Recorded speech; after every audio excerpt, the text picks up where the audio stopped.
um fascínio? Um fascínio é uma qualidade ou um poder de exercer forte atração, um deslumbre e um encanto. Isto é um fascínio. E os senhores sabem, que conhecem o Evangelho da Graça de Deus, que a igreja dos Gálatas foram chamados na graça. Eles não conheceram outra doutrina. Na saída de Paulo, alguns judeus convertidos tentaram judaizar a igreja. Tentaram trazer circuncisão, trouxeram cerimônias, ordenanças, coisas essas que para os gentios não existem. Nós não temos ordenanças e nem mandamentos.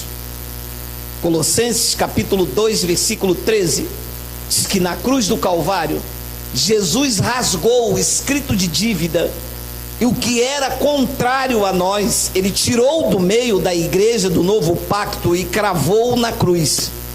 Os gentios não vivem debaixo de ordenanças nenhuma. E Paulo chega, quando volta, olha a expressão que Paulo usa a essa igreja: Gálatas insensatos. Eu já disse aqui algumas vezes, para Deus, na ótica da graça de Deus, é pior você andar numa doutrina errada do que cometer uma obra da carne. Calma, vou explicar.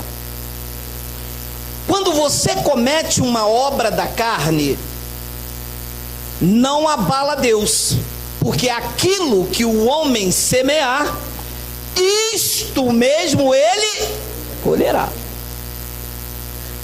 Quando você anda numa doutrina errada, pregou Paulo aos Hebreus, diz que você está ultrajando o Espírito da graça. Você está profanando o sangue da aliança.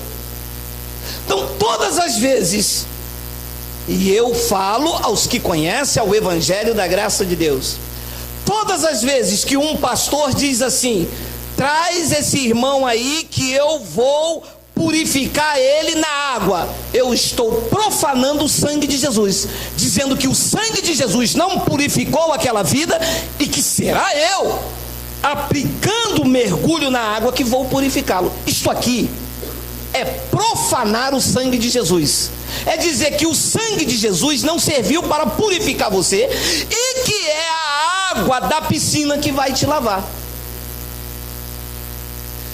E se eu porventura deslizar aqui e cometer uma obra da carne, Deus não quer isto. Mas quando você comete uma obra da carne, você não afeta o trono, você afeta você mesmo e traz disciplina para a sua vida. Então, na ótica da graça de Deus, pior é você andar numa doutrina errada do que cometer uma obra da carne. E olha, a expressão de Paulo diz isto.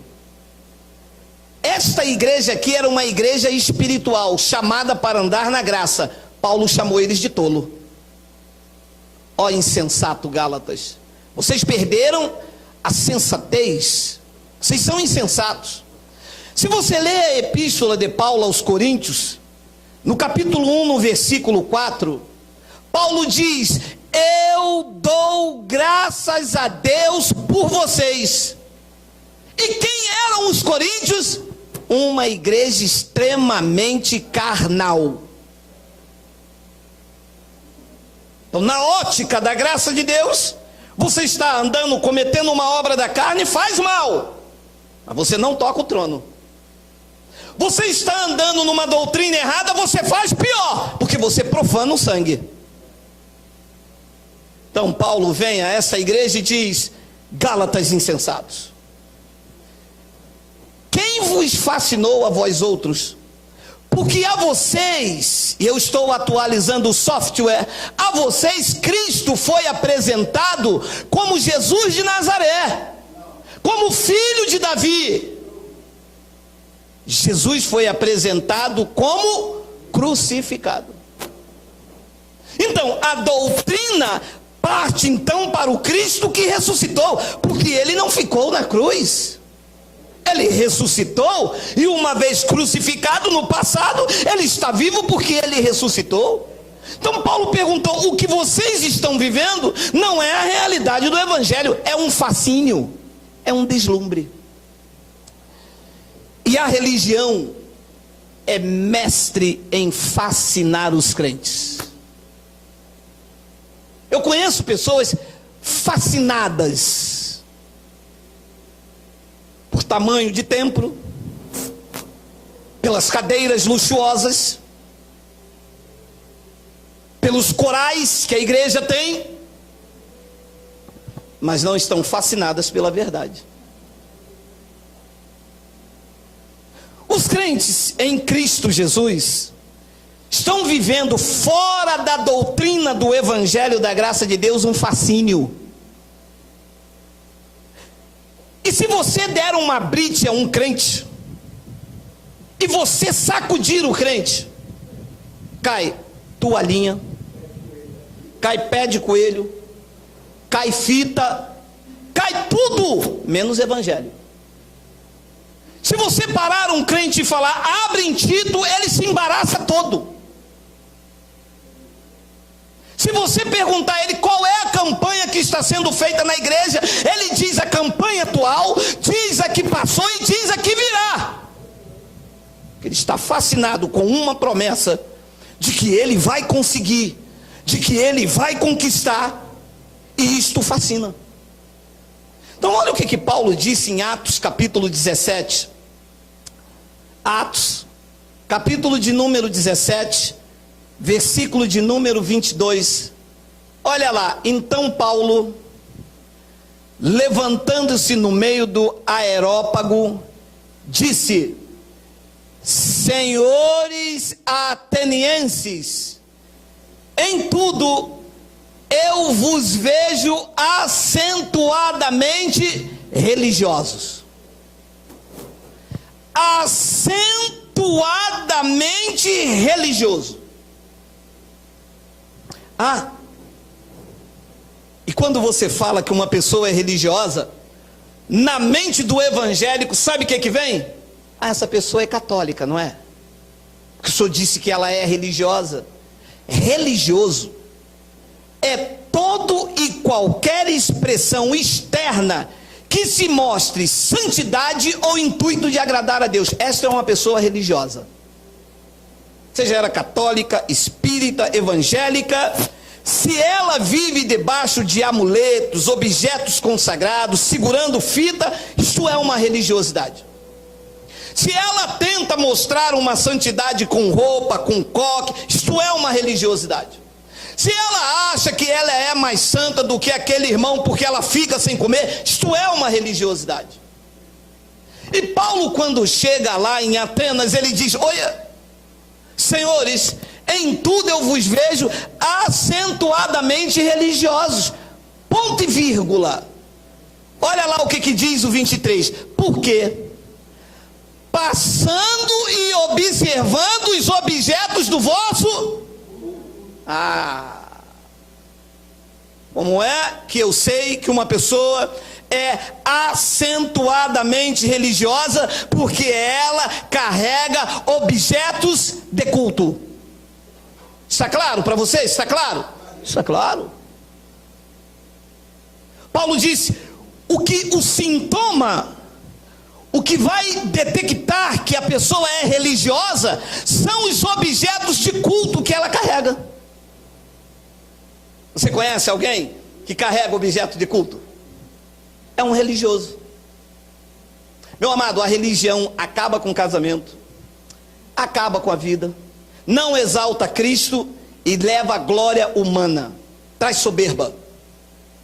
Eu conheço muitas pessoas que ficam 2, 3 dias lá no monte, quando chega dentro da igreja as pessoas dizem: ele que vai pregar hoje é o canela seca, é o fumanchu, é o coisa preta.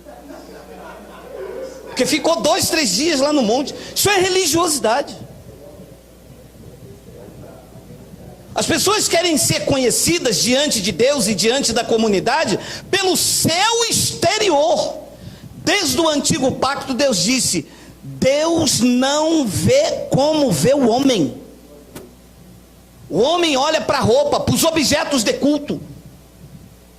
Olha, meu amado, me desculpe a sinceridade, eu conhecia um irmão que ele dizia o seguinte: hoje eu não vou pregar bem, molhou o meu sapato. Ele tinha um cromo alemão, devia ser cromo alemão, ele tinha um sapato preto e laranja, meu irmão, que ele achava que aquele sapato brilhoso de verniz é que dava unção a ele. Isso é religiosidade, irmão. Se um sapato preto e laranja, meu amado. Então Paulo diz: eu vejo vocês acentuadamente religiosos, porque quando eu passei, o que eu vi foi objetos de vosso culto. Ah, disse Paulo, eu encontrei também um altar no qual está escrito: ao Deus desconhecido. Os crentes não conhecem Deus, meu amado, não conhece. Mas não conhecem mesmo? Porque uma pessoa achar que Deus vai soltar a mão sobre ela, meu amado, isso não é conhecer Deus nunca. Uma pessoa achar que Deus vai mandar ela para o inferno porque ela usou um batom, isso aqui é ser acentuadamente religiosa. Deus não manda ninguém para lugar nenhum por causa de batom, meu amado. Como se Deus fosse carnal. Se Deus lá em cima, a mulher usou um batom vermelho, Deus manda para um lugar, manda para o outro. Eu leio isso aqui, eu digo: meu Deus, isso está na Bíblia.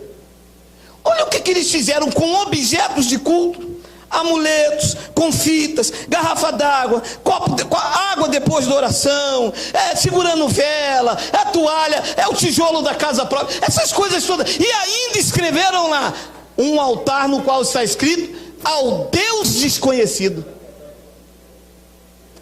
Meu amado, se metade dos evangelhos conhecessem Deus, esta seria uma nação maravilhosa. Vocês que estão aqui no salão, vocês leram a passagem que eu li, de Isaías capítulo 14. A tradição diz que é Lúcifer, a tradição diz que é o querubim. Deus disse que era um homem, que era o rei da Babilônia. E depois se apresenta e diz assim: nós conhecemos a palavra. Não conhece. Conhece ameaça, conhece proibição, conhece medo, mas palavra não conhece. E eles escreveram: um altar no qual está escrito: ao Deus desconhecido. Pô, meu amado, isso aqui é dramático. Paulo disse: pois esse que adorais sem conhecer é precisamente aquele em que eu vos anuncio, adorando sem conhecer. Por quê? Por causa da religião. A religião cega. A religião não deixa ler. A religião me prendeu com um pandeiro há anos e não deixava eu abrir este livro. E quando eu ia questionar o pastor, ele me dizia: a letra mata, hein? Geraldo, a letra mata. E eu ia lá, ele me mostrava na palavra. Aí eu lia: realmente, 2 de Coríntios 3, a letra mata. E não descobri que a letra que matava era a lei de Moisés escrita na tábua de pedra, porque ele não me mostrava. Eu adorava sem conhecer. Eu era um religioso. Meu amado, quando o evangelho iluminou a minha mente, tudo mudou. Eu deixei de ser um religioso. Eu aprendi o que diz o versículo 27. Coloca para mim por causa do horário, Miguel. Olha o que diz. É o versículo 24. Versículo 24. Vamos, aí 17, 24, não tem? Tem? Olha aí, olha.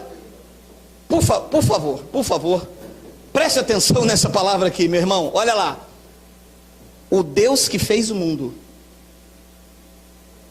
não é o Deus que o homem fez. Porque eles aí mostram um Deus mau, que solta a mão, que castiga, que pune. Diz que o Deus que fez o mundo, que é o Deus que precisamente nós pregamos, e tudo que nele existe, sendo ele Senhor dos céus e da terra. Leia. não habita em santuários feitos por mãos humanas. Habita ou não habita? Diga, não habita. Então se gastam fortunas construindo catedrais no Anhembi, no Brás, em Belém. Fazem uma catedral como fizeram agora em Bogotá. Gastaram centenas e centenas de dinheiro e Deus não habita. E o que o religioso diz? Lá é a casa de Deus.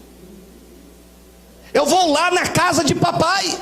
Porque adoram sem conhecer. Porque o Deus que fez o mundo não é o Deus que os homens fez. O Deus que os homens fez habita no templo. Só houve oração de madrugada. A religiosidade é assim, né? Você acordou de madrugada para quê? Acordei para orar, porque a fila é... Você estava lá, né? Você estava naquela fila, né? Meu amado, é preciso despertar essa nação com a verdade do Evangelho. É preciso levar a palavra ao coração das vidas. É preciso tirar as pessoas desses lugares aonde Deus não habita. É preciso fazê-las entender que elas são o templo do Espírito Santo, que Deus habita na vida delas, que elas já estão cheias de Deus, que aonde ela vai, o Eterno está dentro delas, que elas têm a proteção divina, que elas não precisam de oração forte, porque elas têm um Deus forte que ouve oração, que elas não precisam de sal, porque elas são sal da terra, são luz do mundo. É preciso dizer-las: chega! É isso que precisa.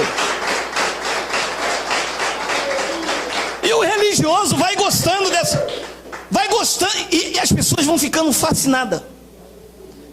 Meu amado, você sabe que um senhor veio fazer um trabalho conosco, e ele disse que quando foi arrastar o guarda-roupa dele, quando ele olhou atrás do guarda-roupa, mas tinha para mais de 50 saquinhos cheios de quisuco. E ele perguntou à mulher: o que é isso? A mulher séria disse para ele: não toca, que isto é o sangue do cordeiro. Isto é o sangue de quem? Meu amado, para uma pessoa aceitar um saquinho desse tamanho como sangue do cordeiro e grampeado R$15, ela está debaixo de um encanto, ela está debaixo de um fascínio, ela está deslumbrada. Ela acha que aquele homem que ofereceu aquilo a ela vai trazer prosperidade, libertação, salvação, e não sabe ela que aquilo é bruxaria, aquilo é macumbogélio. Miguel, digita aí para mim Isaías 29, por favor. Isaías. Olha só. Estatelai-vos e ficai estatelados. Cegai-vos e permaneceis cegos. Bêbados estão, mas não de vinho. Andam cambaleando, mas não é de bebida forte. É de quê? De um encanto, de uma magia que se oferece ao crente. É assim que está. Você para um religioso e dá uma brite na Bíblia dele, meu irmão. Deus usou o profeta e disse: estatelai-vos e ficai estatelados. Cegai-vos e permaneceis cegos, porque bêbados estão, mas não é de vinho. As pessoas estão dentro da igreja como que embriagada. Ninguém lê, ninguém questiona, e vão comendo o que se dá a eles. No antigo pacto diz que um deles lá gritou e disse: homem de Deus, tem morte na panela. Hoje ninguém grita nada. Vão sofrendo debaixo da religião, vão dando o que tem, o que não tem, sem questionar. Depois o profeta diz no versículo de número 10, olha lá: porque o Senhor, porque quem não é diabo, não é o inimigo, como diz a religião. Diz que o Senhor derramou sobre vós o espírito de profundo sono e fechou os vossos olhos. Quem são os olhos do crente? Deus. Quem é? São os profetas. O povo anda com os olhos dos homens. Deus disse: eu vou derramar um espírito profundo em vocês, eu vou embriagar vocês e vou fechar o olho de vocês, porque vocês gostam de andar com os olhos dos outros. Eu vou vedar também a vossa cabeça. A cabeça dos crentes eram quem? Eram os videntes. Não pensam por si mesmo, não despertam e dizem: espera aí, gente, se é por graça, se é pelo favor imerecido, como que eu tenho que pagar por algo? Já parou para pensar nisso? Nós não estamos na graça. E graça quer dizer o quê? Se é pelo favor imerecido, como que eu vou pagar dízimo? Então já não é graça, é por mérito. Então eu estou pagando algo e Deus vai ter que me dar. É isso aqui que o povo não consegue despertar, porque está debaixo de um encantamento, está debaixo de um deslumbre. Deus disse: eu derramei sobre vós o espírito de um profundo sono e eu fechei os vossos olhos. Os olhos de vocês são os profetas. E aí, como é que vai ser? Não sei, mas foi o pastor que disse, né? Eu tenho certeza que esse é o mês da minha vitória. Meu amado, nós não podemos andar com os olhos dos homens. Nós não podemos andar com a cabeça dos homens. Nós temos que ter os olhos espirituais despertados e a mente de Cristo ativada para receber somente o que Deus diz na sua palavra. Não está escrito, não faço. Sábado que vem, culto de consagração. Mostra. Não tem aqui na Bíblia, diz os profetas. Não tem aqui na Bíblia, mas Deus me revelou. Opa, se Ele revelou você, vai me revelar a mim também, porque eu sou filho dele igual a você. Ele te comprou com o mesmo sangue que me comprou, me adotou igual te comprou. Estamos registrados no mesmo cartório celestial. Que Deus é esse que fala com você e não fala comigo? Explique-me. Deve ser. Mas as pessoas estão embriagadas, vão aceitando isto. E nós não aceitamos, porque, meu amado, nós não temos objeto de culto. O objeto de nosso culto é a mente. Olha o que Paulo diz em Romanos capítulo 12, olha aí, Romanos capítulo 12. Rogo-vos, pois, irmãos, pela misericórdia de Deus, que apresenteis o vosso corpo por sacrifício vivo, santo e agradável a Deus, que é o vosso culto racional. Nosso objeto de culto é o nosso entendimento, meu amado. Aqui ninguém vai manipular ninguém. Aqui pode mandar saltar que ninguém salta. Porque tem esses mantos, não tem? Toca no seu irmão e diz assim: tinha fogo no pé, tinha fogo na mão. Aí o cara, pum, no... Agora toca no seu irmão e diz assim: Deus vai bradar. Vocês já comeram desse manto? Ou eu estou inventando coisa? Não é assim, não é assim? Meu amado, o culto é racional, é com entendimento. É o que a palavra diz, nós falamos amém. Ainda que o nosso entendimento não consiga absorver por causa da grandeza da revelação, mas é o que está escrito no Evangelho, e não o que o homem quer impor como regra. Senão vira religiosidade, senão vira sistema para manipular. Isso está cheio aí fora. Rogo-vos, pois, irmãos, pela misericórdia de Deus, que apresenteis o vosso corpo por sacrifício vivo, santo e agradável a Deus, que é o vosso culto racional. 2, e não vos conformeis com este século. Preste atenção. Mas transformai-vos, não é para transformar o século, é para transformar você pela renovação da sua mente. E cadê mente renovada? Domingo que vem, o devorador vai na sua casa. No outro domingo, o devorador vai na sua casa também. E no outro domingo, o devorador vai na sua casa também e leva mais 7. E no outro domingo, o devorador vai na sua casa e leva mais 7 também. Isso não é mente renovada. Mente renovada aprendeu hoje, não aprendeu? Aprendeu que não é querubim coisa nenhuma, aprendeu que não é Satanás coisa nenhuma, é o rei da Babilônia, é um homem, aprendeu? Renovação da mente, vou viver isso. Aprendeu que não é para ser religioso carregar objeto de culto, nem amuleto, nem sabonete, nem fita, nem água depois da oração, que isso é heresia, é antibíblico. Está aprendendo? Está. Isso é para renovar a tua mente.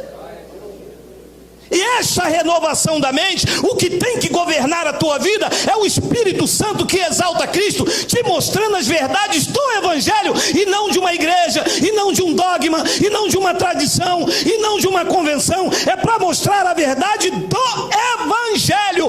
Transformai-vos, igreja. Mas a igreja não quer transformação, a igreja quer metamorfose. Andava de bermuda, entrou na igreja, eu agora passei para crente. Isso é metamorfose, transformação externa. Isso é religiosidade. Pode nunca mais usar calça comprida, mas se a mente não tiver renovada, não adianta de nada. Porque evangelho não é uso e costume, evangelho é vida transformada, é temor do Espírito Santo, é vida de santidade, é comunhão com o Espírito Santo e com a sua palavra. Recebe aí, diga: ah, papai. Não adianta mudar o exterior, não adianta. Olha, e não vos conformeis com este século, mas transformai-vos pela renovação da vossa mente. Para quê? Para bater pandeiro, para buscar Deus lá no monte, para gritar: queima ele. Para quê? Para que você experimenteis qual seja a boa, a agradável e perfeita vontade de Deus, com a mente renovada. E se não renova a mente, Deus vai soltar a mão sobre mim. E eu acho que eu estou em pecado. Cara, eu devo... Isso aqui, eles falam sempre isso. Cara, eu devo estar fazendo alguma coisa errada, cara. Eu devo estar em pecado, eu devo estar roubando a Deus. E o pastor falou lá que tem alguém roubando a Deus. Está vendo como aqui Deus fala? É eu que não estou dando dízimo. Meu amado, renove a tua mente. Ser livre desses ataques, dessas condenações. Você é filho de Deus, você é um herdeiro, você foi comprado por Cristo. Você consegue entender que você foi comprado por Cristo? Você consegue entender que você é propriedade exclusiva de Deus? E como propriedade exclusiva de Deus, você não pode roubar nada dele, porque você pertence a ele, meu amado. Desperta, renova a tua mente, sai dessa religiosidade, desse medo, desse paganismo. Não, eu estou fazendo alguma coisa que não agrada a Deus. Por quê? Porque furou o pneu do meu carro. Bota um de ferro, bota o pneu igual do trem, não fura. Meu amado, se é pneu, é borracha, uma hora vai furar. Mas o cara quer andar numa cidade cheia dessa de caco de vidro, de pau, de tudo, não quer que o pneu fura, porque se furar, a mente acusa e diz assim: tá vendo? Evangelho da graça, coisa nenhuma, homem. Evangelho da graça, eu vou dar o meu dízimo todinho, isso é o diabo puro no pneu.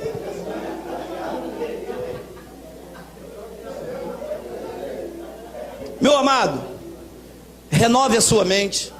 Saia desta religiosidade, desse paganismo, dessa mesmice da religião, desse encanto, dessa magia. E o pastor me diz: eu não gosto de ouvir a sua pregação, porque o senhor bate no sistema. Não sou eu não, é o Evangelho, meu amado.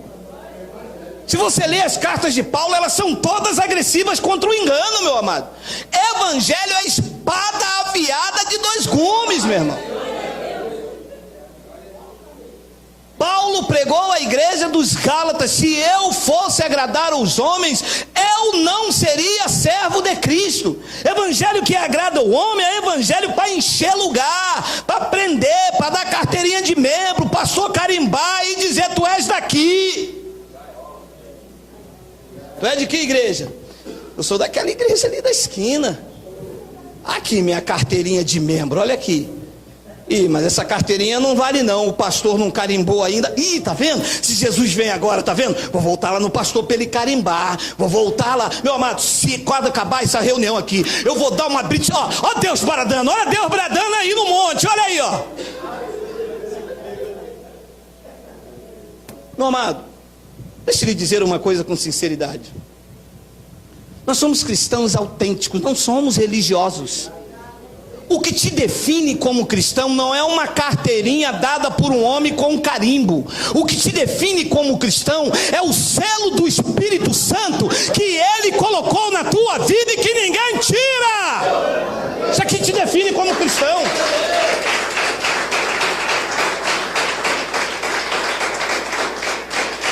Pastor, eu sei, até aí tudo bem, até aí eu entendi, até aí eu estou renovando a minha mente e eu estou saindo desse fascínio, mas para vir para cá eu preciso de uma carta de recomendação. Estragou tudo.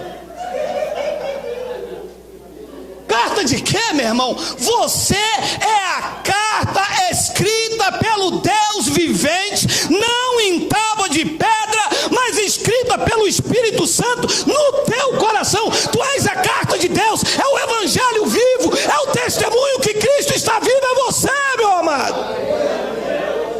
Quer me fazer dar um troço aqui, cara? Isso é religiosidade, meu irmão.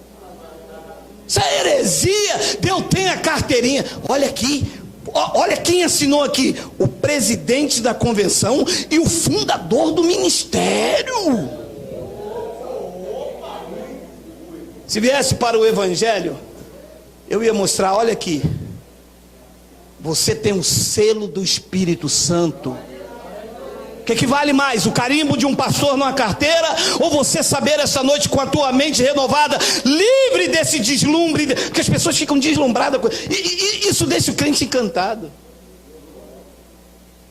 Uma igreja muito bonita, e ele me disse assim: eu estou procurando uma igreja. Eu disse: essa aqui não serve? Não, essa aqui não, essa é muito pequenininha. Ué, mas a igreja não é grande nem é pequena, porque a igreja é uma só. Ah, não, o senhor não está entendendo, eu estou falando do templo, das grandes construções. Esta não ficou pedra sobre pedra.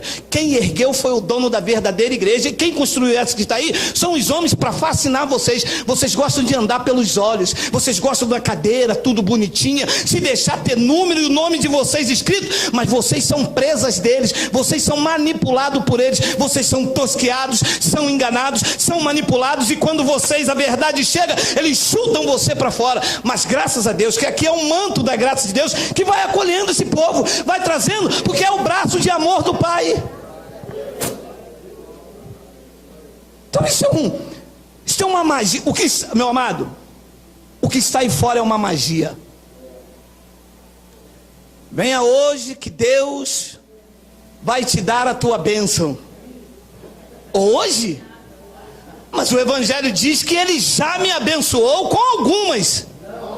Com todas. Vem aqui para ser salvo. Para ser o quê? Então essa magia. Meu amado, as pessoas estão indo para a igreja, primeiro, com medo do diabo. Depois elas vão para a igreja para melhorar de vida. É como se Jesus Cristo fosse o gênio da lâmpada. Já viu o gênio da lâmpada? Esfrega, esfrega, esfrega, esfrega. Pum, faz 3 pedidos. Meu apartamento, minha casa própria, meu carro. Jesus Cristo não é o gênio da lâmpada, meu irmão. Nós não viemos aqui para ser abençoados, porque nós já somos abençoados com todas as sortes de bênção. Nós não viemos aqui para buscar a salvação, porque Ele já nos salvou antes da fundação do mundo. Não viemos aqui para ser curados, porque pelas suas chagas, diz a palavra na boca até de Pedro, que Ele levou sobre si as nossas dores, e pelas suas chagas nós fomos sarados. Nós viemos aqui para exaltar a Cristo, para dizer obrigado, para dizer bendito, maravilhoso, conselheiro, Deus forte, Rei da paz, Rei da paz, Rei da paz, Rei. Eu vim aqui buscar alguma coisa, se tudo que Ele me deu é de graça, meu amado. Poxa, pastor, eu vim aqui buscar a minha bênção. Veio para o lugar errado. Ah, pastor, eu vim aqui para o senhor me fazer uma oração para tirar Satanás de mim. Veio no lugar errado. Pastor, eu vim aqui que no final do culto o senhor vai botar a mão em mim. Deus me livre. Eu botar a mão em você? Me desculpa a expressão legalista. Está amarrado. Meu amado, a mão de Deus já está na sua vida. Se a mão de Deus que já está na sua vida não basta, bastará a minha, meu amado. Eu estou pregando essa noite para te tirar do encanto da religião. Você quer trazer encanto aqui que eu te bote mão no final da reunião, meu amado? A mão de Deus já está na sua vida. Toda a provisão de Deus já está na tua vida. O que é necessário é você sair dessa magia, desse encanto, dessa mentira que te aprisiona, achando que se um homem te dar um lenço suado, e o crente sair da igreja assim, ó. Lenço do pastor, ah, meu amado. Olha o que diz Atos capítulo 19, olha lá. Olha aí. Muitos dos que creram vieram confessando e denunciando publicamente as suas próprias obras. Muitos dos que creram, quando Paulo pregou a igreja lá em Atos, lá na cidade de Éfeso, eles disseram: o que nós estamos fazendo é magia, não é evangelho. O que nós estamos pregando, praticando, são amuletos, artes mágicas, ilusionismo, curandeirismo, charlatão. Meu amado, o que se vive aí fora é um estelionatário espiritual. Você sabe o que é um estelionato? Eu vou lhe dizer porque eu fui expert nessa área. É eu pegar minha carteira de identidade, tirar o retrato, botar em outro e falar: eu sou Pedro Antônio. E fazer compras com aquele nome, oferecer um documento que não condiz com a pessoa. É o que se fazem com Jesus. Usam a terminologia toda, a junção de nome, mas o caráter de quem oferece por trás daquele nome não condiz com quem mandou escrever o Evangelho da Graça. Deus aniquilou o pecado na pessoa de Jesus. Oferece um Jesus Cristo mau, carrasco. Oferece um Jesus Cristo que solta a mão. O Evangelho diz que aquele que vem até ele, de maneira nenhuma ele lançará fora, e que da palma da mão do Pai ninguém vos arrebata. Esse não oferece, porque esse é o verdadeiro. E disse Atos que muitos do que creram vieram confessando e denunciando publicamente as suas obras. 19, também muitos que haviam praticado artes mágicas, reunindo os seus livros, os queimaram diante de todos. Calculados por seus preços, achou que se montavam a 50 mil denários. Queimaram todos os livros de feitiçaria. A maioria dos livros que está aí, que se fala de Deus, é tudo feitiçaria evangélica. Haja visto que você leu aí Isaías capítulo 14, diz que era o querubim e é quem? O rei. Então tem que fazer o quê? Queimar e jogar fora. Sabe o que diz os livros que se fala em nome de Jesus? Que o velho homem ficou na piscina. Sabe o que diz o Evangelho da Graça de Deus? Que o nosso velho homem ficou aonde? Na cruz. Então tem que pegar, rasgar e jogar fora. Porque artes mágicas está aí para manobrar, para botar medo. Há 50 anos que eu me dou mais ou menos aí, ouvindo aí, sempre me disseram: você tem que batizar para o teu velho homem ficar na cruz. Falam ou não falam? Falam. Coloca para mim, Miguel, Romanos capítulo 6, versículo 6, por favor. Eu sei que é um clássico. Coloca para mim, por favor, Romanos capítulo 6, versículo de número 6. Sabendo isto, que foi crucificado com ele o nosso velho homem. Ficou crucificado na cruz ou ficou na piscina? Então manda rasgar esses livros que ensinaram isso. É magia, é encantamento, é mentira. A verdade está aí em Romanos capítulo 6, versículo 6. O nosso velho homem não ficou em piscina coisa nenhuma. O nosso velho homem ficou crucificado na cruz. Para quê? Para que o corpo do pecado seja destruído e não sirvamos mais o pecado como escravo. Ficou na cruz ou ficou na piscina? Ficou na cruz. E o que diz os teólogos da igreja?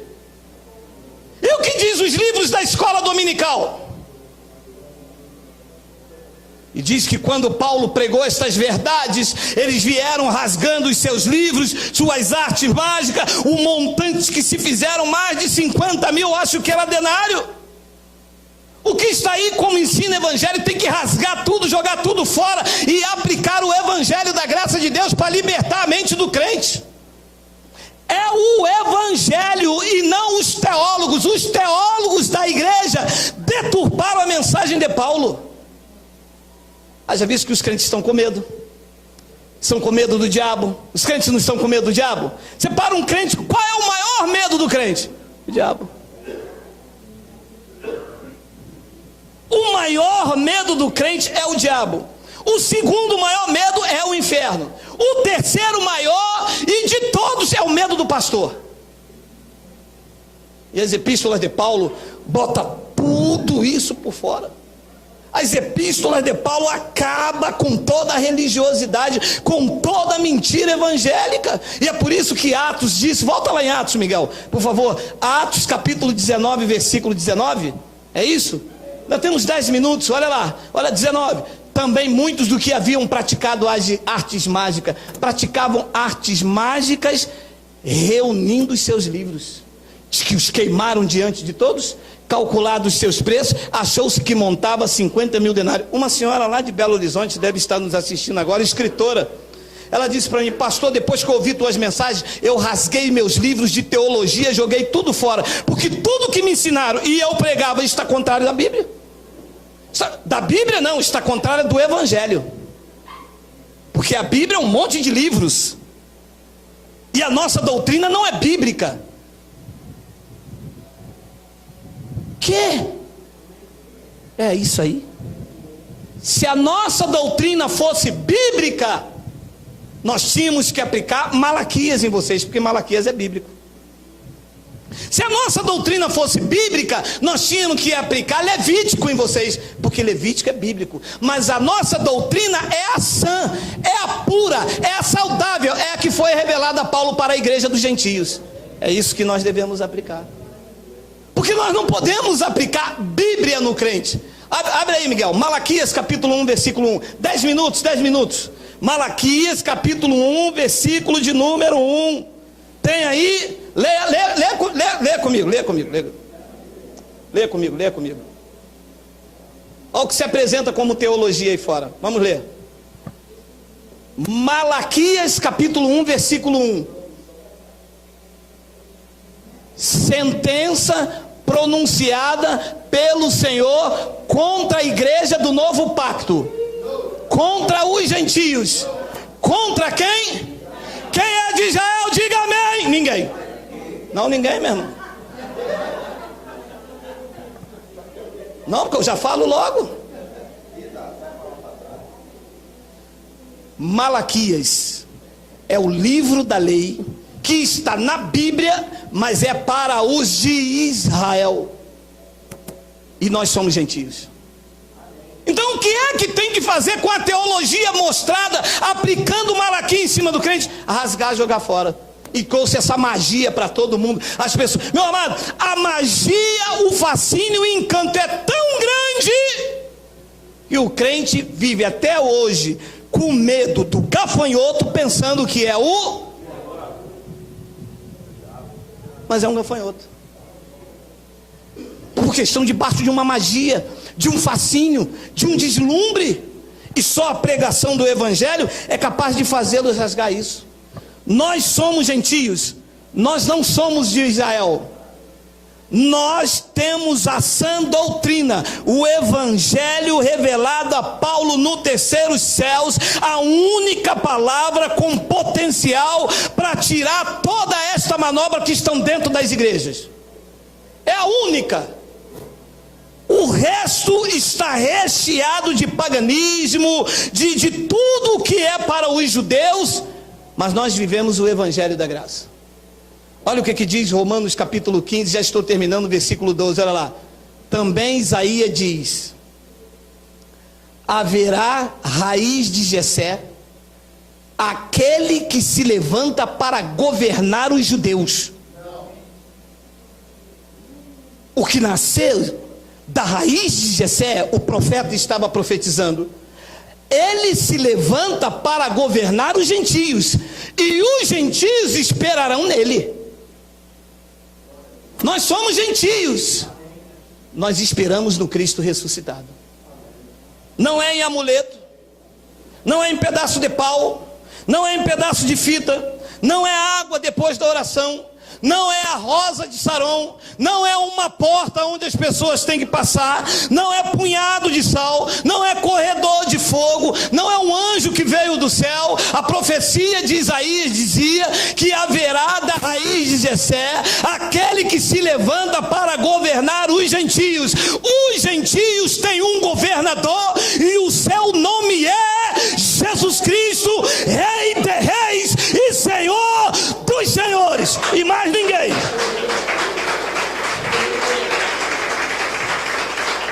Não somos governados por mais ninguém. Olha o que tem um 13, tem um 13? Tem, olha lá, tem um 13, olha aí, 13.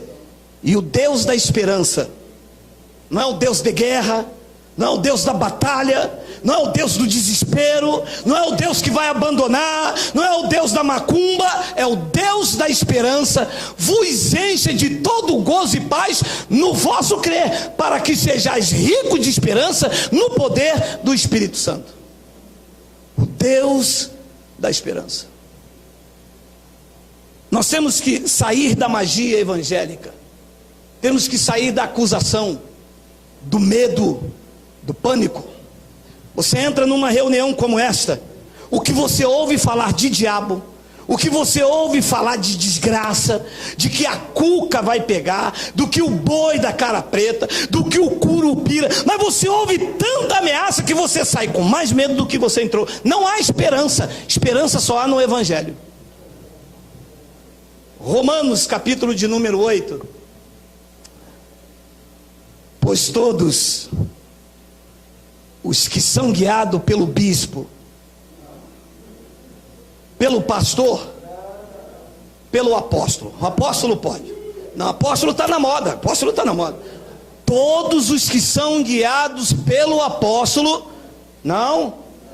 Pois todos os que são guiados pelo Espírito de Deus são filhos de Deus.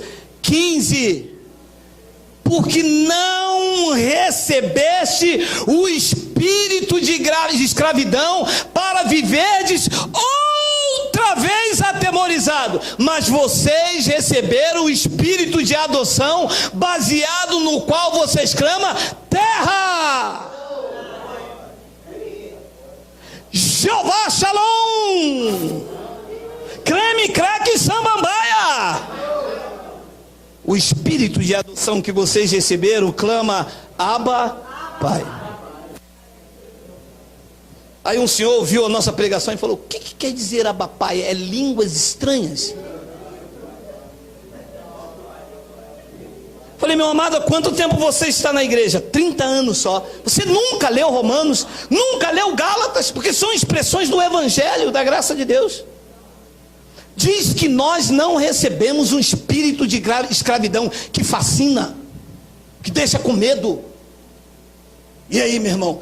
Tomara que Jesus venha logo, né, cara? Tá ruim pra caramba, sabe como é que é? Eu vou perder minha salvação. Ih, meu irmão, você sabe que eu nem falo mais nada. Você sabe quando um crente diz pra mim assim: cara, eu tenho que me converter a cada dia, porque senão eu vou perder a minha salvação.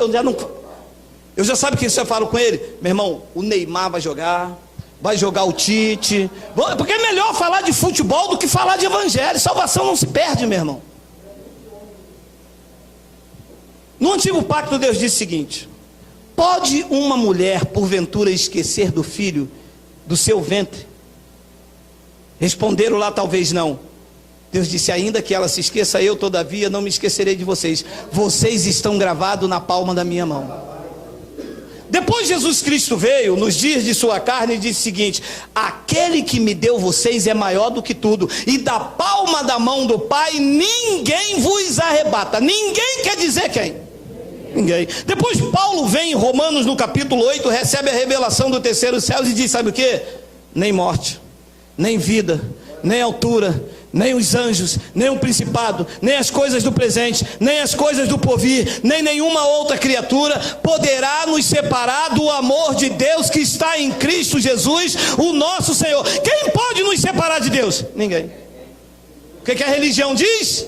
Você tem que se converter a cada dia, porque senão você vai perder a tua salvação, vão tomar a tua coroa. Pois eu não recebi um espírito de escravidão para mim viver outra vez atemorizado. Diz que eu recebi o espírito de adoção, baseado no qual clamamos, Abba Pai. 16. O próprio Espírito testifica com o nosso espírito que somos escravos, servos de Deus, servos de Deus. Nós somos o quê? Filhos de Deus. 17. Ora, se somos filhos, somos desgraçados, pó da terra, miseráveis, somos misinfi.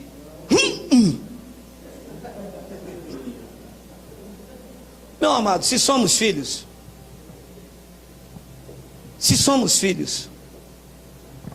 somos herdeiros. E se somos herdeiros de Deus e co-herdeiro com Cristo, se com Ele sofremos, com Ele seremos glorificados. Nós somos herdeiros. Você sabe o que quer dizer um herdeiro? Deixa eu te tirar da magia, deixa eu te tirar do fascínio. Você sabe o que é um herdeiro? Sabe mesmo? Vou te esclarecer. Dr. Roberto Marinho morreu e deixou um legado para a Rede Globo. Os filhos herdaram. Houve alguma exigência para eles herdar a herança? Não. O pai deixou um legado. Qual é a exigência feita para que eu fosse herdeiro de Cristo? Nenhuma. Ele me escolheu. E a escolha foi feita por meio de adoção, porque como gentio na carne, ele me adotou. Quem tinha direito à herança era os de Israel. Ele me adotou, ele escolheu. Quando eu tenho um filho, eu não tenho direito de escolha. O filho nasceu, eu tenho que assumir. Mas ele me escolheu, ele viu o meu defeito. Ele sabia o quanto eu ia errar, mas mesmo assim ele me quis como herdeiro. Não impôs nada. Mas lá na minha igreja o pastor disse que eu tenho que fazer isto, fazer aquilo. Claro, você vive debaixo de um fascínio. Você vive embaixo de regras. Tem condição para você ir a Deus. Diz que eu sou o herdeiro. Ele me escolheu. Ele quis. Eu não pedi nada. E você consegue entender isto? Não foi você que nasceu e falou assim: eu quero ser de Jesus, eu acho que eu vou ser. Não foi. Foi ele. E eu termino, não está aí, Miguel, em 1 de Paulo a Timóteo, no capítulo de número 1, versículo 8 e 9. Vamos ler? Vamos ler? Vê se você entende isso aí. Vê se você entende isso aí. Portanto, não te envergonhes do testemunho de nosso Senhor, nem de mim, que sou prisioneiro seu. Antes, participa das aflições do Evangelho segundo o poder de Deus. 9, aqui, achou. Que nos salvou e nos chamou com santa vocação, não segundo as nossas obras, mas conforme a sua própria determinação e graça que nos foi dada em Cristo Jesus quando eu entrei na igreja. Quando é que ele te salvou? Você poderia dizer: eu quero ser salvo, ou eu não quero, ou foi por a sua própria determinação e graça? E a religião ensina isso? A religião impõe condições, porque se você fizer tudo direitinho, Jesus te salva. se você dar o dízimo, se você se batizar, se você não errar, se você não perder a campanha, aí você, quem sabe, se o diabo não tomar a tua coroa, quem sabe você vai ser salvo. O Evangelho diz, não é assim. Isto é religião, isto é fascínio, isto é engano, isto é manobra. Eu salvei vocês, não foi pelas obras de vocês. Eu salvei vocês conforme a minha própria determinação e graça, que foi dada em Jesus Cristo, antes dos tempos eternos. Quem recebe? E isso te fez um herdeiro. E o que te foi imposto? Nada. Porque antes dos tempos eternos, nem você sabia que você seria preto ou branco, mas ele, pelo seu poder, viu tudo em você e disse, eu quero você. Talvez alguém lá podia dizer, mas ele vai comer 3 pratos de mocotó aos sábados. Não me interessa, eu quero assim. Mas aquele lá, olha lá, aquele que vai pregar o nariz dele de batata, eu quero assim. Mas aquele é baixinho, come pra caramba. Ele deve ter dito, eu quero assim. Fora disso é religião. A religião quer que você seja direitinho, não falte um culto, seja direitinho, seja tudo certinho, faça tudo bonitinho.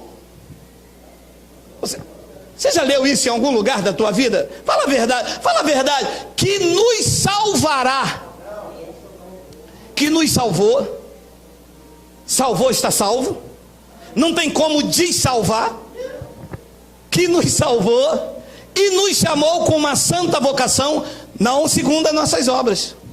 Meu batismo, meu jejum, minha campanha, ele me salvou, não foi segundo as nossas obras, mas foi conforme, glórias a Deus.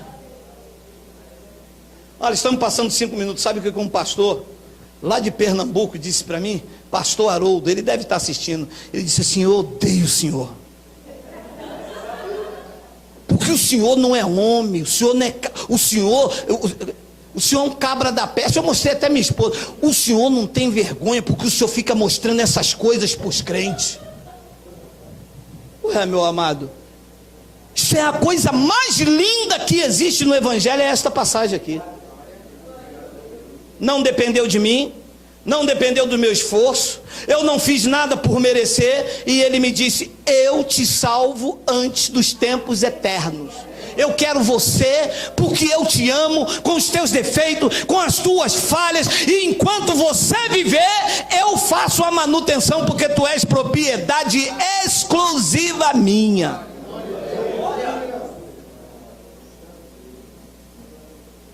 Você recebe isso?